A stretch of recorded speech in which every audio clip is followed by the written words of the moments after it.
항상 하는 말이 있어요. 약골이라는 말을 하는데 제가 그 뜻을 정확히 모릅니다. 그냥 그 이렇게 분위기상 그런 뜻이구나. 제가 그런 저기를 하는데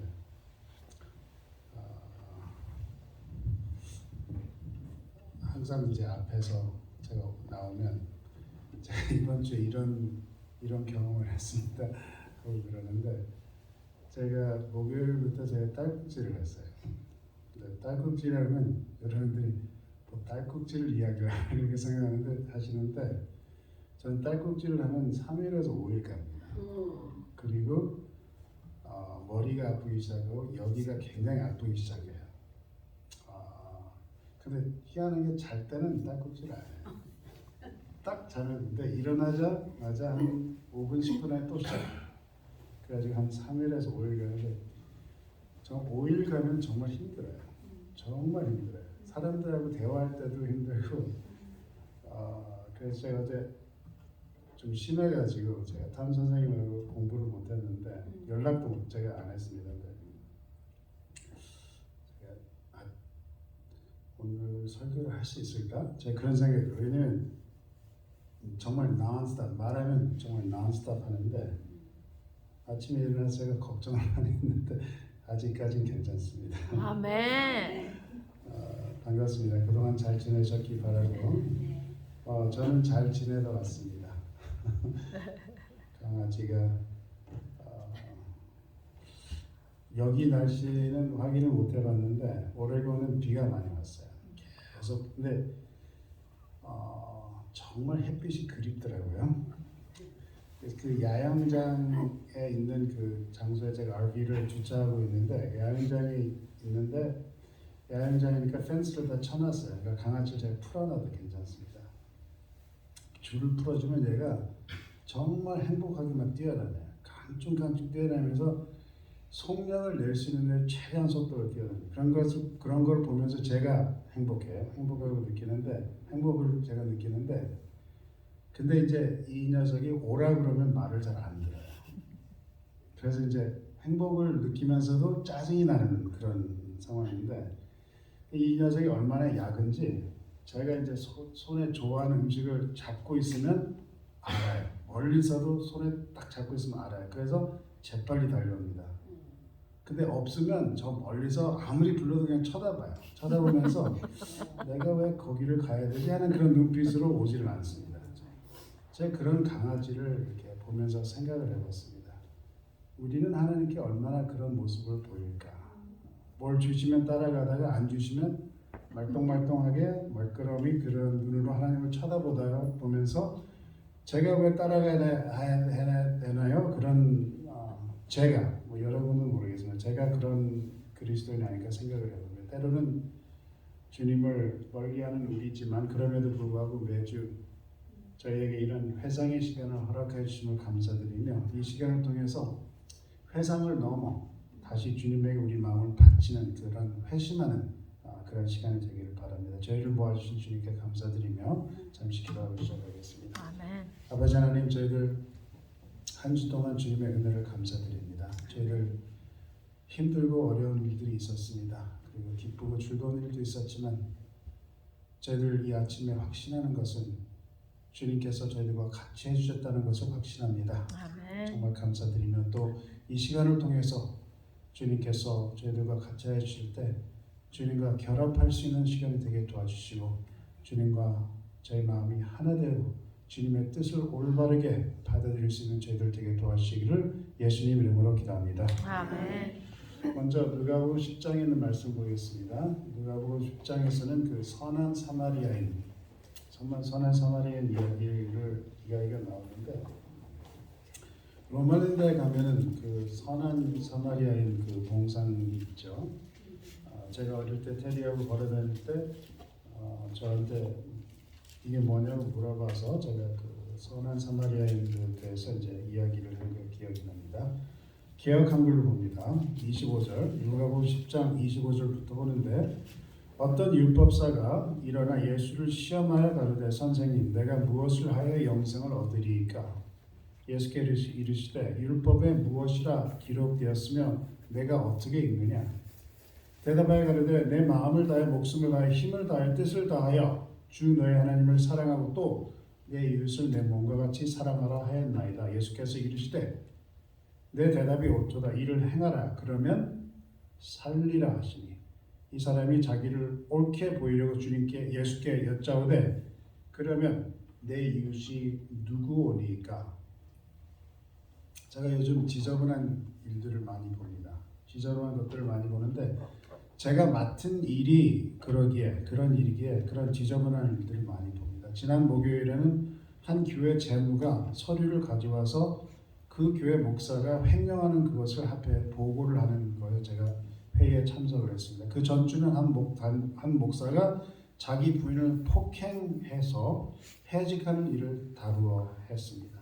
그리고 그 전주는 아동 성폭행으로 해서 감금된 사람이 한 7년 있다가 석방으로 다시 나와서 이제 다시 교회를 출석하게 해달라는 그런 요청하는 문제를 다루었습니다. 정말 어떤 면에서는 지저분한 그런 일들이죠. 제가 때로는 아침에 이제 갈 준비를 하면서 용기가 떨어질 때가 있습니다.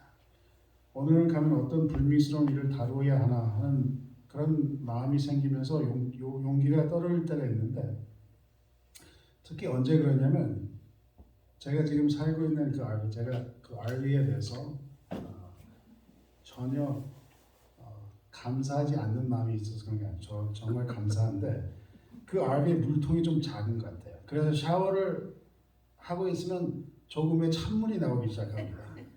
그럴 때 저는 나는 왜 지금 이 RV에서 혼자 올라와서 살고 있으며 이런 골치 아픈 일들을 상대로 하고 있을까 그런 생각이 들어요. 기도가 모자란 것이죠. 근데 지난 월요일에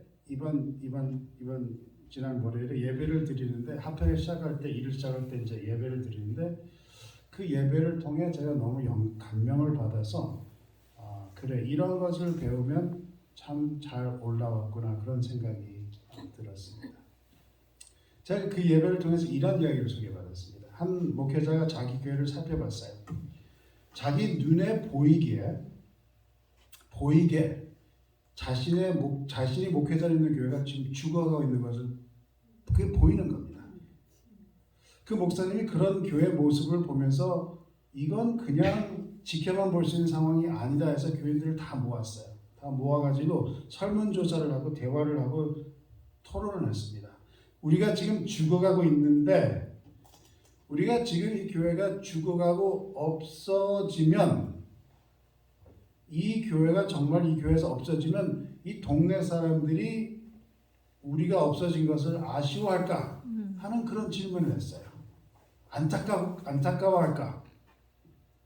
그래서 교인들에게 진지하게 생각을 해보고 답을 가져오라 했는데 교인들이 거의 다 만장일치 하는 말이 우리가 없어져도 이 동네는 아쉬워하지 않고 안타까워하지 않을 것 같다는 답이었습니다.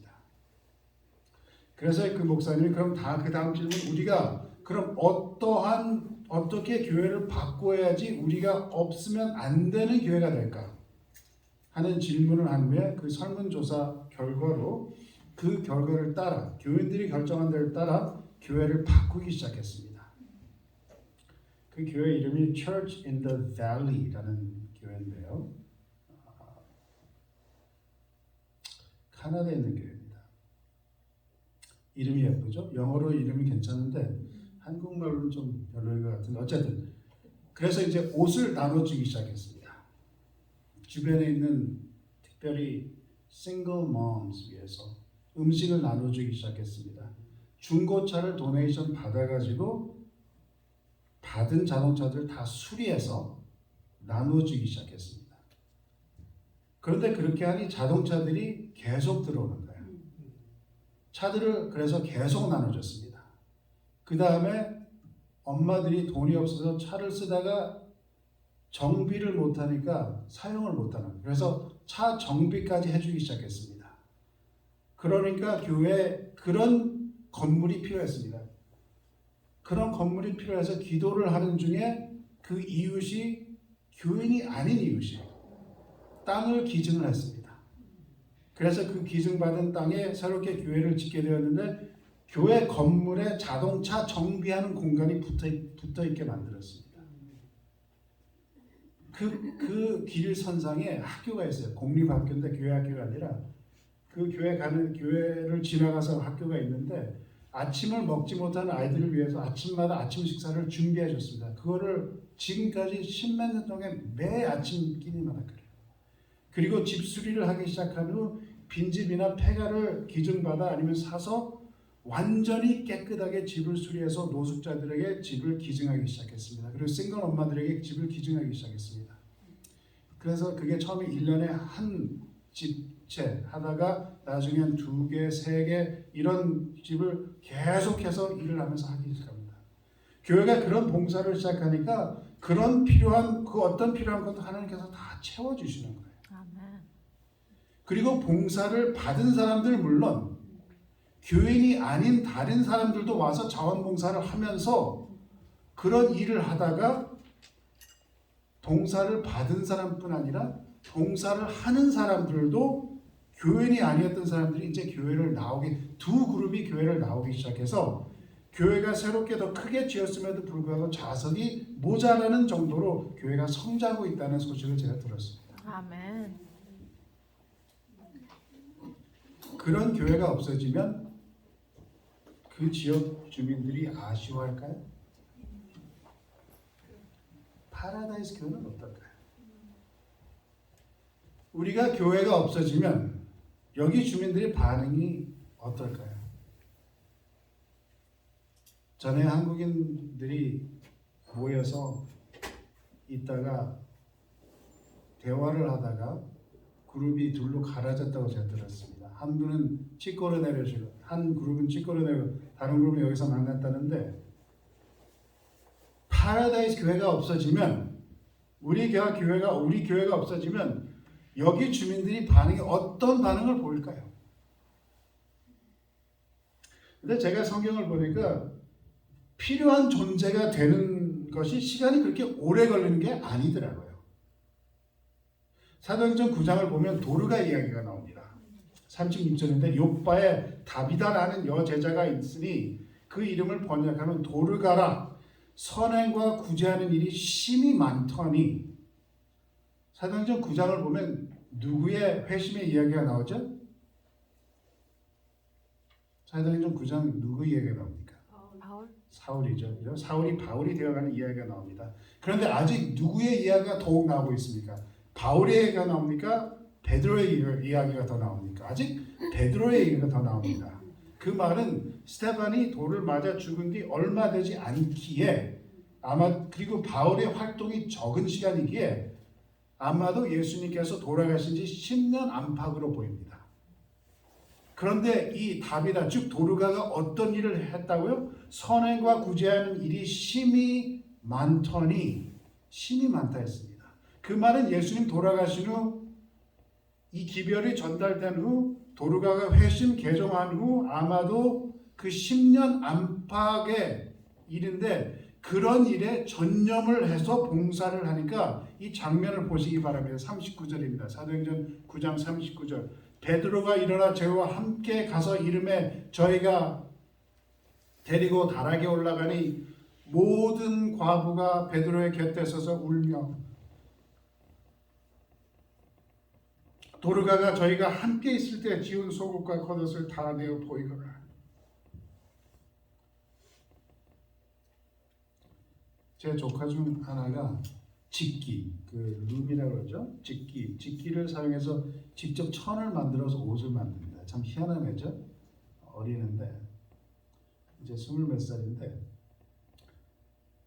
그래서 아내도 그 조카가 직기를 사용해서 만든 목도리를 받았습니다.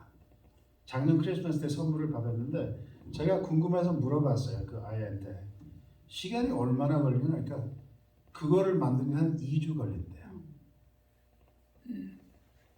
모든 과부가 베드로의 곁에 서서 울며 도르가가 저희와 함께 있을 때 지은 속옷과 겉옷을 다 내어 보이거나 도르가가 직기를 사용해서 직접 옷감을 만든 건지 아닌지 모르겠습니다. 천을 사서 한다 해도 옷 만드는 것은 시간과 정성이 많이 들어갑니다. 내 이웃을 내 몸과 같이 사랑하는 자, 그런 자가 이 세상에 없으면 안 되는 사람이라는 것입니다.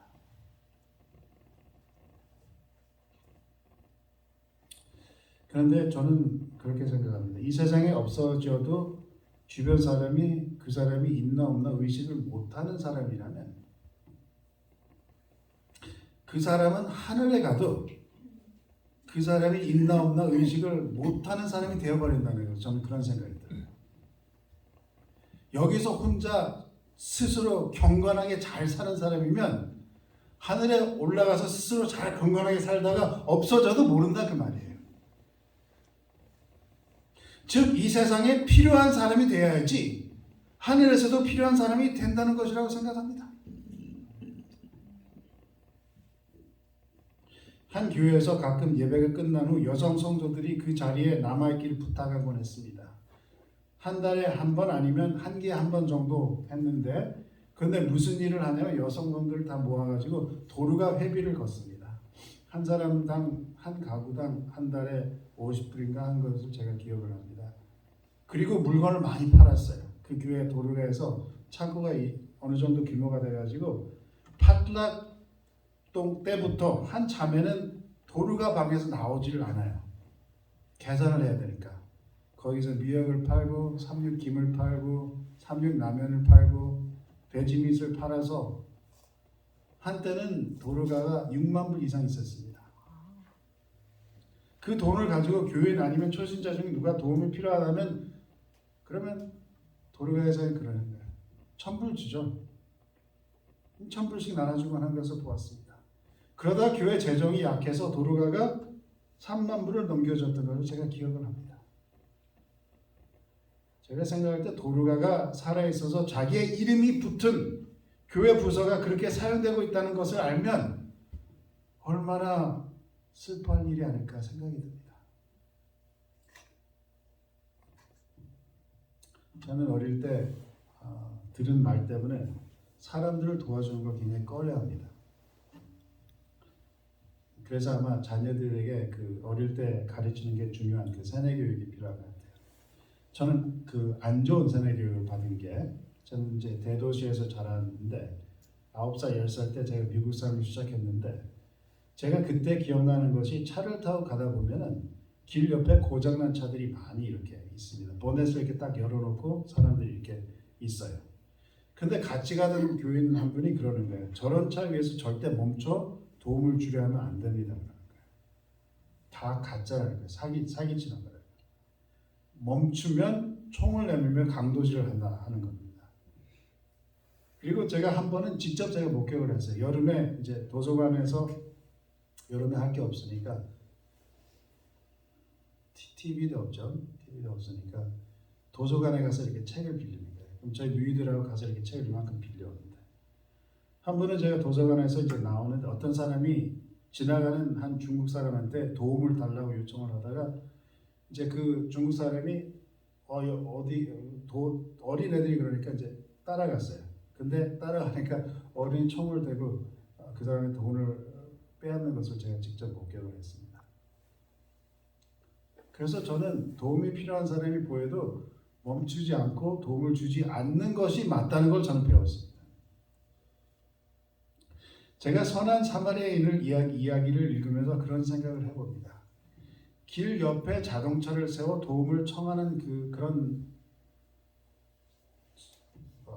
수법 아니면 지나가는 사람을 붙잡고 도움을 청하다가 강도질하는 그런 사기 그런 것이 요즘에만 있었을까요?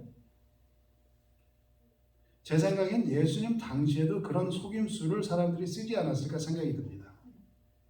제가 전에도 이런 말씀을 드렸는데 사람들이 예수님의 말씀을 참 주의 깊게 들었습니다.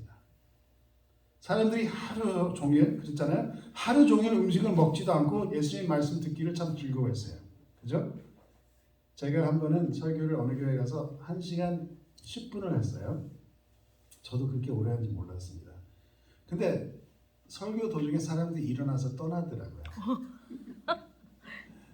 그리고 저를 이렇게 가면서 짜증난 얼굴을 표현하고서 떠나더라고요. 왜 예수님의 말씀을 그렇게 주의하며 듣기를 좋아했는가 하면 여러 가지 이유가 있었겠지만 진리를 말씀하시기 때문에 그랬겠지만 그 중에 하나는 예수님이 이야기를 많이 들려주셨다는 겁니다. 그리고 그냥 이야기가 아니라 실화를 그 당시에 일어나고 있는 사건을 가지고 이야기를 하시면서 사람들의 관심 대상인 이야기를 가지고 풀이를 하셨다는 겁니다. 예를 들어 누가복음 16장에 나오는 실로암 탑이 무너져 16명이 죽었다는 그 말도 사실 그 당시 사건 진짜 일어난 사건인 것입니다. 큰 화제였어요. 이 선한 사마리아인 이야기도 아마도 그런 시사의 가능성이 높습니다. 진짜 일어난 일, 많이 알려진 일이기에 이야기가 아닌가.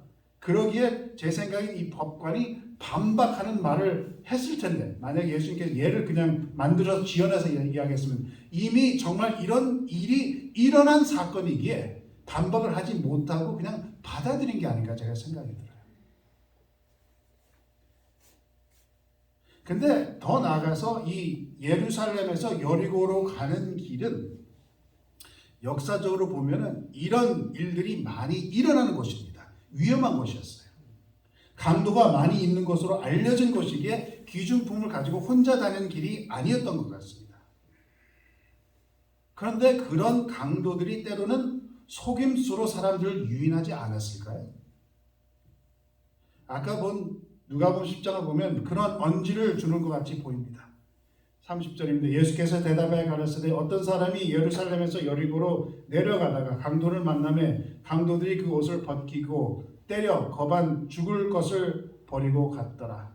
마침 한 제사장이 그 길을 내려가다가 그를 보고 피하여 지나가고 또 이와 같이 한 레위인도 그것을 이르러 그를 보고 피하여 지나가되 여기서 보면은 제사장과 레위인도 그것에 이르러 거반 죽은 것을 보며 어떻게 합니까? 그를 보고 피하여 지나간다 하는 표현이 됐는데 이 표현 피하여 지나가다가 원어로 보면 한 단어로 표현이 됐어요. 근데 이 단어가 두 단어를 묶어서 한 단어를 만든 그런 단어인데 앞부분 단어는 어떤 단어냐면 안티라는 단어입니다. 안티라는 단어 들어보셨죠? 영어로는 anti라고 그러잖아요. 요즘 한글로도 안티라는 표현이 많이 사용되는데 반대라는 표현입니다. 즉 피해가는 것이 어떻게 해요? 길 건너 반대편으로 건너가 지금 지나가고 있다는 것이에요. 우리가 이 선한 사마리아인의 이야기를 읽으며 이 지나간 제사장들과 레위인을 보면서 에이 나쁜 사람들 같으니 하면 생각을 할 수 있습니다. 근데 이 지역의 역사를 보면 어떤 면으로 이해가 되는 행동일 수도 있다 생각이 듭니다. 어떤 면으로는 만약에 제가 그 길을 가고 있었으면 저의 뒷 배경을 생각해서 저도 그럴 가능성이 충분히 있다는 것입니다.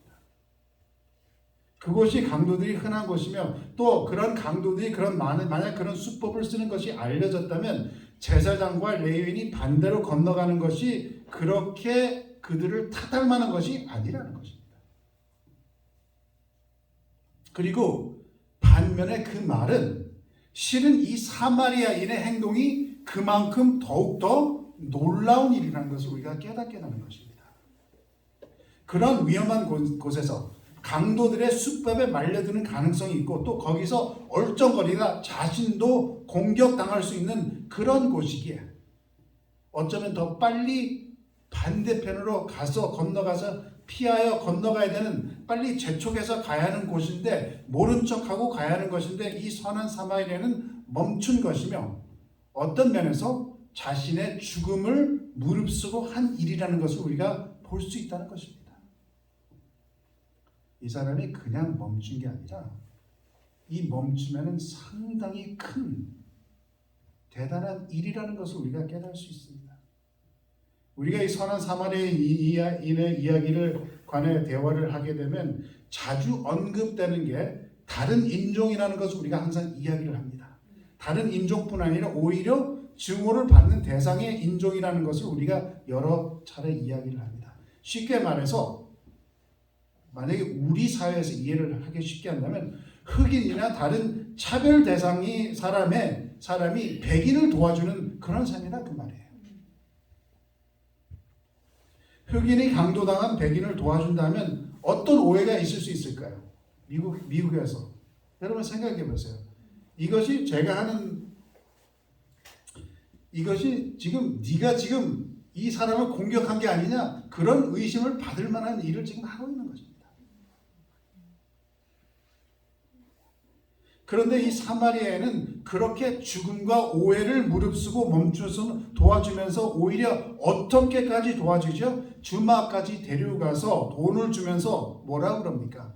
만약에 모자라면 어떻게 하겠다고요?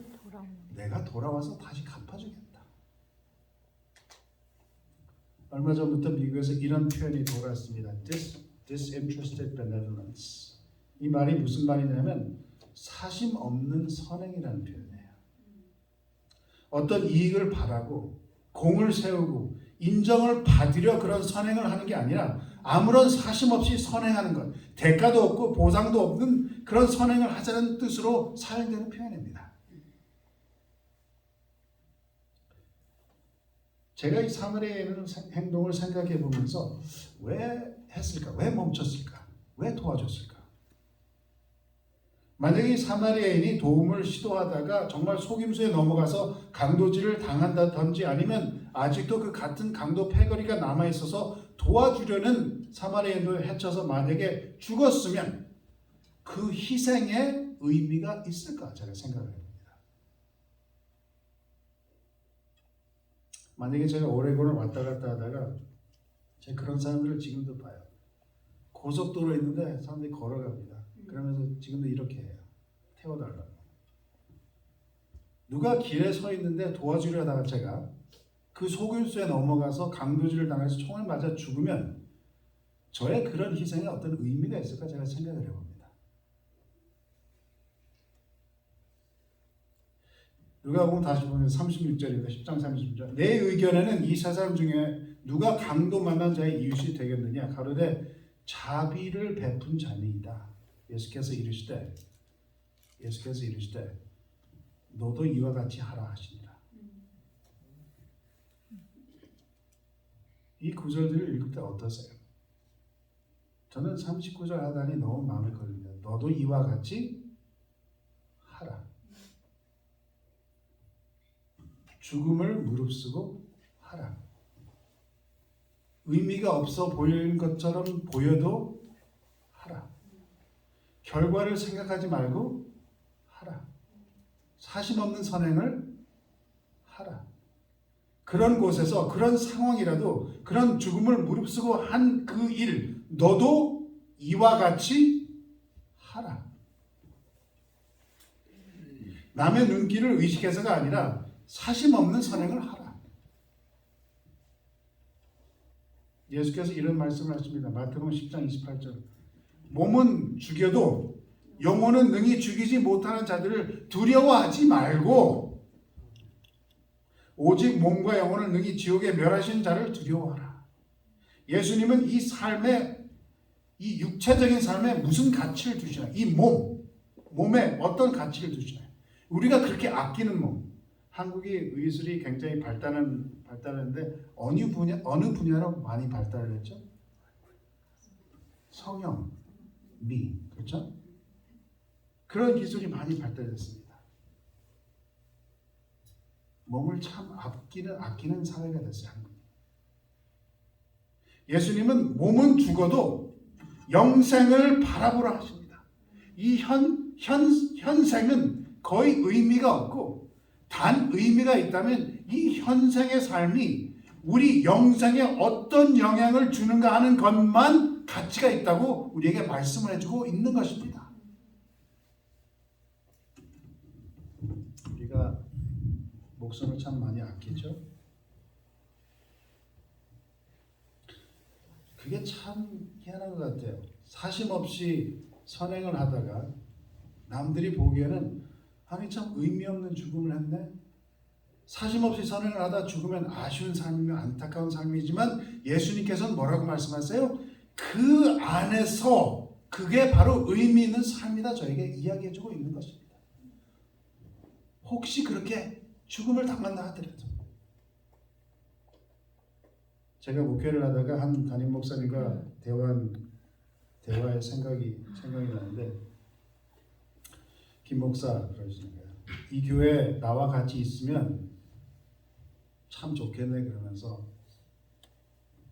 당신이 원하는 거 다 해. 내가 뒤에서 다 도와줄게. 그러시는 거예요.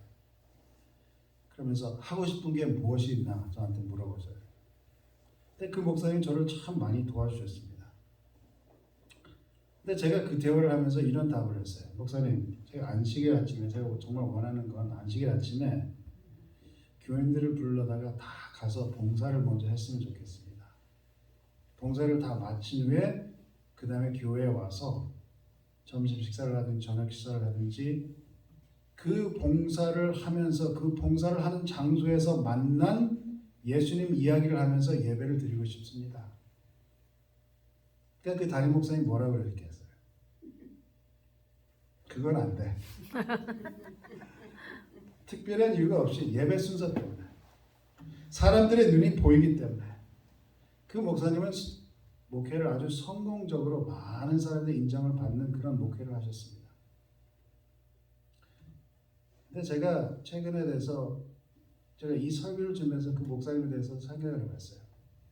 그런데 그런 존경받는 목사님이 그 자리를 떠날 때, 이사를 갈 때, 그 이웃이 그가 없는 것을 안타깝게 생각을 했을까? 그분이 목회를 더 이상 하지 않을 때 아쉬워했을까?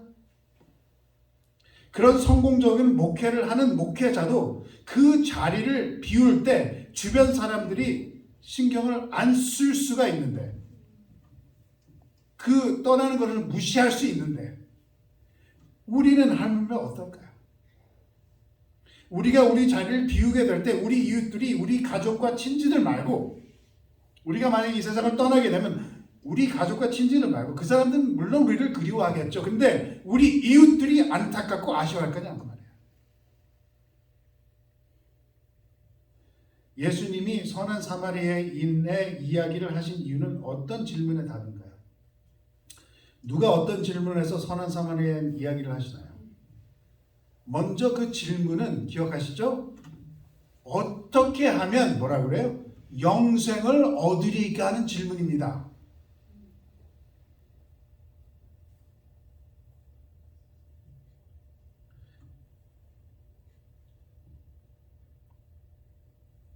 예수님의 답이 뭐예요? 그 질문의 답은 하나님을 온 마음으로 사랑하고 그 다음에 내 이웃을 내 몸과 같이 사랑하는 답에 꼬리를 물어 그럼 내 이웃은 누구입니까? 하는 그 질문의 답이 선한 사마리아인 이야기입니다.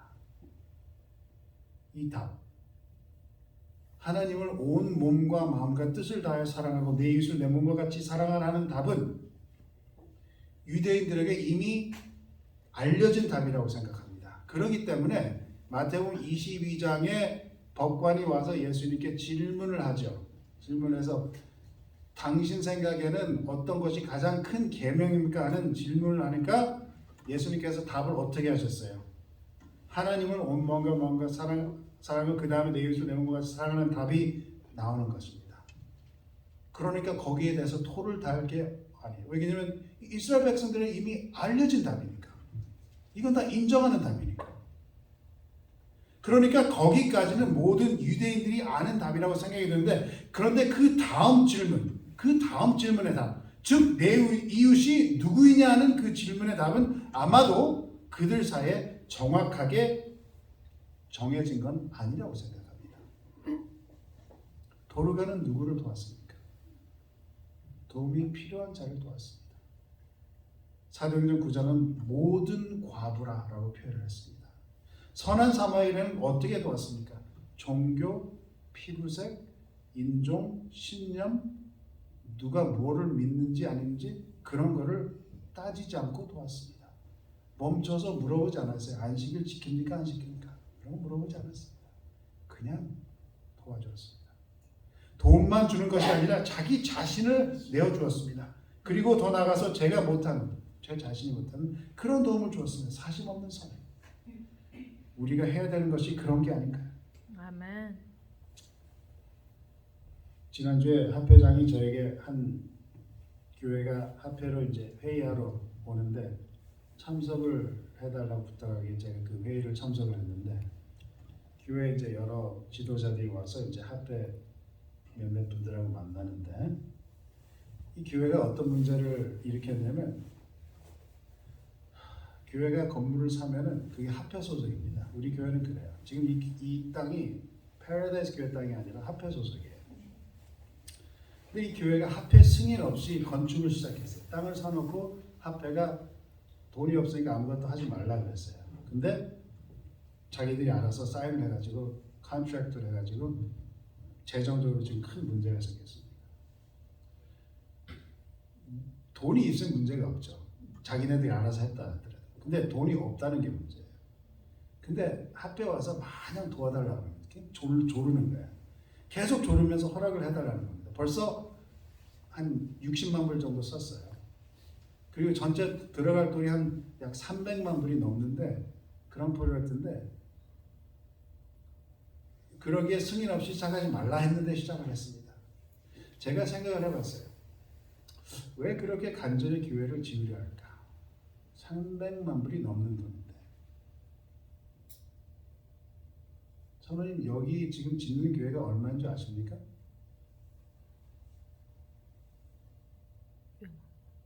1200만 불에서 1400만 불 정도 예산이에요. 왜 교회를 지으려 하나? 목적이 무엇인가? 주님 오실 시간이 정말 가까운가? 그렇다면 도대체 우리는 무엇을 하고 있어야 하나? 이 죄인 교인들, 신실한 교인들 많습니다. 안식일 초점을 참 많이 두는데 어릴 때 보면 친구들이나 또 교회에서 보면 아이들이 안식일 참 잘 지키는 면이 있어요. 여러분 무슨 면인지 아시죠? 안식일에는 절대 뭘 안 합니까? 공부를 안 해요. 그렇죠? 다른 것은 다 하려고 노력을 하고 시도를 하고 하는데 공부는 절대 안 합니다. 참 골라 지키는 교인들인데 어릴 때부터 몸에 배워온 재능 교인들입니다. 안식일은 일을 하지 않고 쉬어야 되니까 잘 쉬어요. 그렇죠? 이사야서 58장을 보면 12절입니다. 내게서 날 자들이 오래 황폐된 곳들을 다시 세울 것이며 너는 역대 파괴된 기초를 쌓으리니 너를 일컬어 무너진 데를 수고하는 자라 할 것이며 길을 수축하여 거할 곳이 되게 하는 자라 하리라. 이것이 어떤 완곡 어법인지 아니면 정말 노동을 말하는 건지 저는 모르겠습니다. 근데 그거를 상관없이 무너진 데를 수고하는 것이 육체적 노동이 아니라 해도 무너진 관계를 회복하는 일이라면 그런 것도 안 하고 오히려 내가 편한 것, 내가 쉬는 것이 중점이 된다 하면 문제가 된다는 것입니다. 한 엄마가 큰 아들이 죽었어요. 오래전 이야기인데 죽은 뒤에 이 엄마가 기도를 했습니다. 아들을 달라고. 근데 그냥 달라고 한 것이 아니라 주시면 그 아들을 주님께 바치겠습니다. 한나처럼 기도를 했어요. 근데 쌍둥이가 나왔습니다. 그래서 아들하고 딸이 나왔는데 아들이 재림교회 목사가 됐어요. 그러다가 교회와 교리 차이가 생겨서 교회를 떠났습니다. 제가 지난 화요일 날 그분을 만나서 식사를 하는데 자기 살아온 이야기를 얘기를 하면서 왜 재림교회를 떠났는지 저에게 이야기를 하는데 제가 보니까 아직도 참 독실한 크리스찬이에요.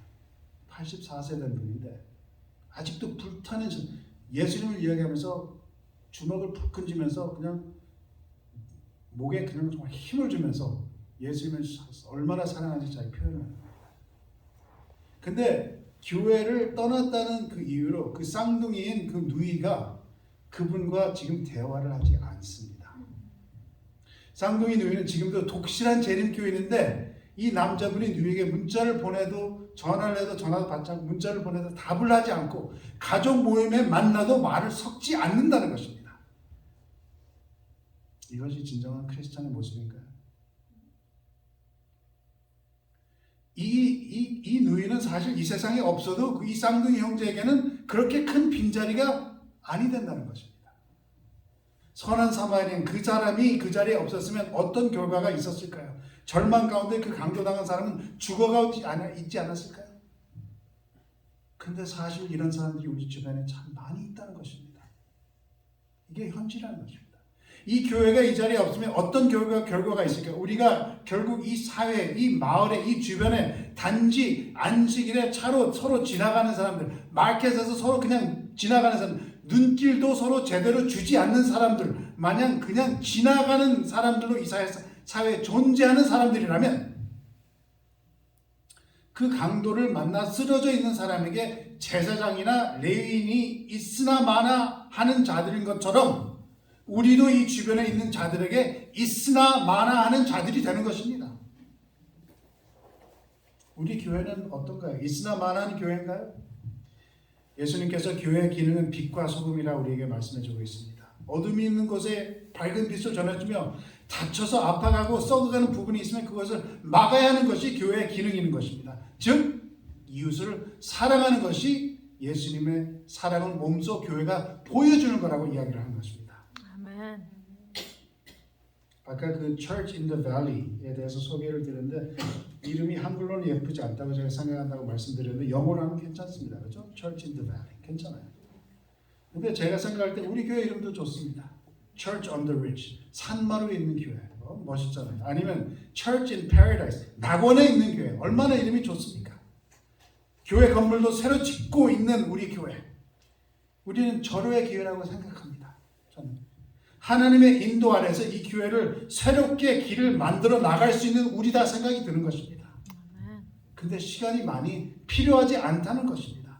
소개해드린 Church in the Valley도 주변 사람과 상관없는 교회에서 주변 사람들에게 정말 필요한 교회가 될 때 10년이 넘지 않았다는 것입니다.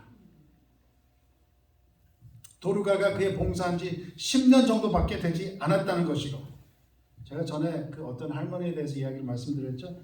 그 할머니가 자기 81평생을 평범한 삶을 살다가 이제 죽을 거를 생각하니까 자기가 죽기 전에 꼭 해보고 싶은 것들을 이제 명단을 만들어서 지금 정말 하기 시작했습니다. 그래서 80이 넘어서 비행기에서 낙하산을 타고 떨어졌습니다.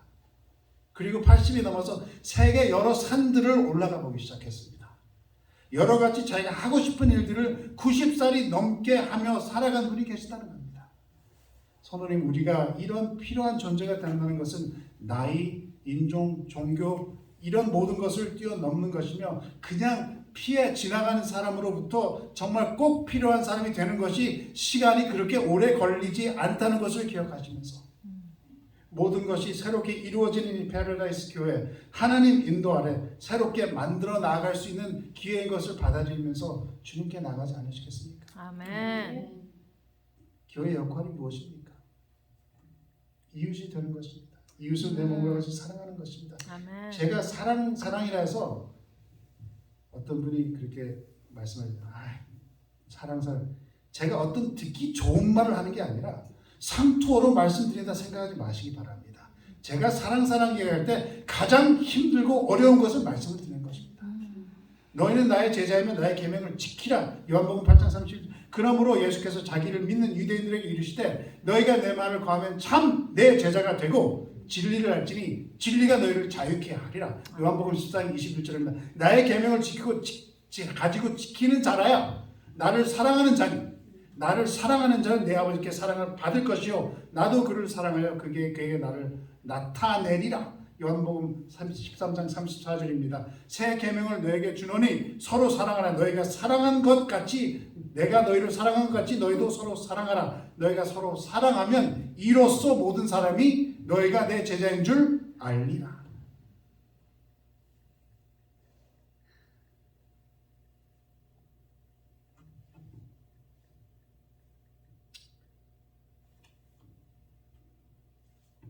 교회라는 모임이 왜 중요합니까?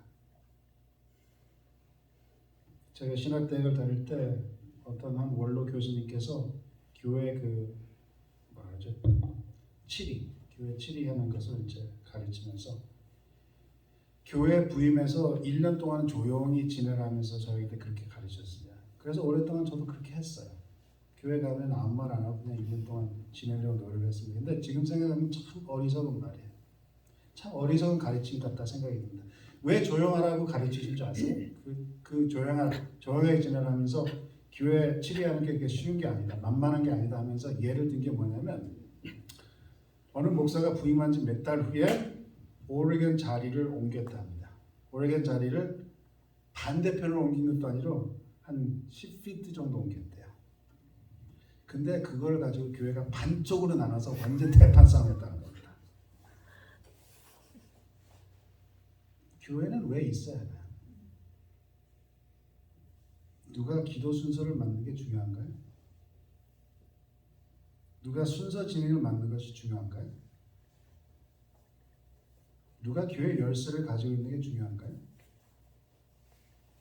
누가 organ을 치고 누가 organ을 옮기고 누가 음식을 어떤 것을 하면 누가 설교를 하면서 누가 설교를 하지 못하면 누가 교과를 가르치고 안 가르치고 이런 것들이 중요한가요?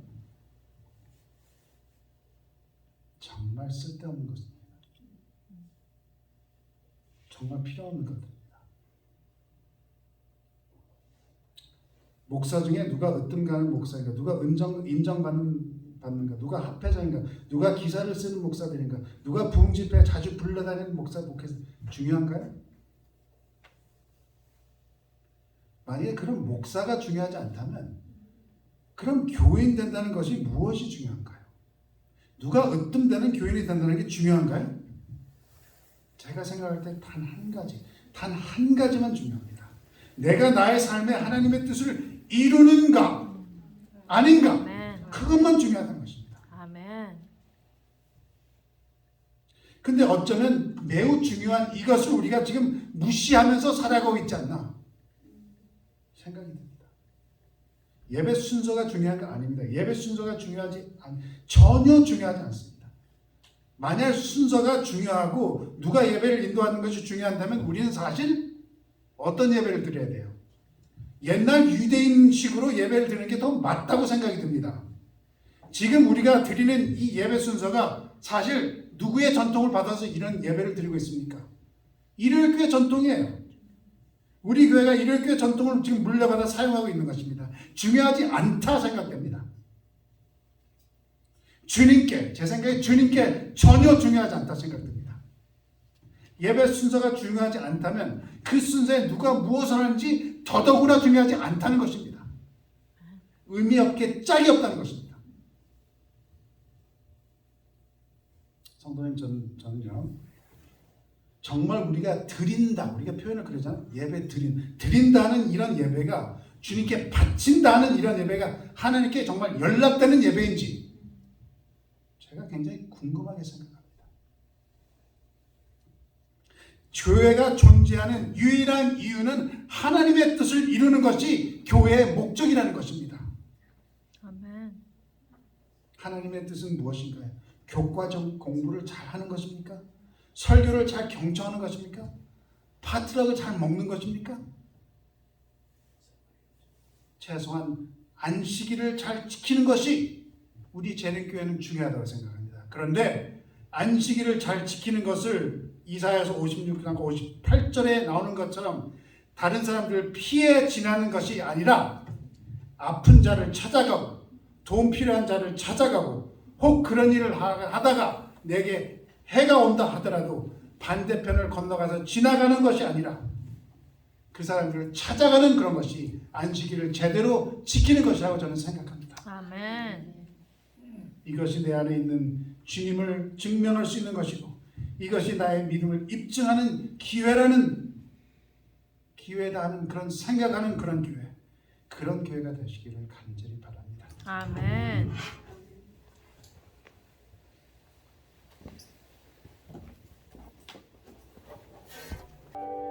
감사하님, 저희들이 방금 부른 찬미처럼 주님의 약속을 믿게 하여 주시고 하나님의 말씀을 의지하여 위로 얻게 하여 주시길 바랍니다. 아버지 하나님, 그러나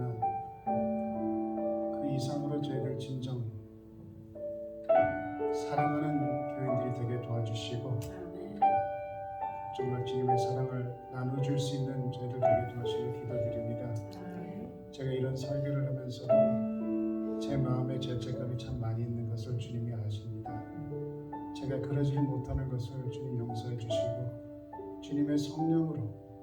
저를 바꾸어 주셔서 주님의 사랑으로 저를 바꾸어 주셔서 진정한 주님이 원하시는 그런 자녀가 되게 주님께서 허락해 주시기를 간절히 기도드립니다. 정말 주님을 사랑하는 교회가 사랑을 받는 교회가 되게 도와주시고 그 사랑을 듬뿍 받아 우리 이웃에게 충분히 나눠줄 수 있는 그런 교회가 되게 주님께서 인도해 주시기를 예수님 이름으로 기도합니다.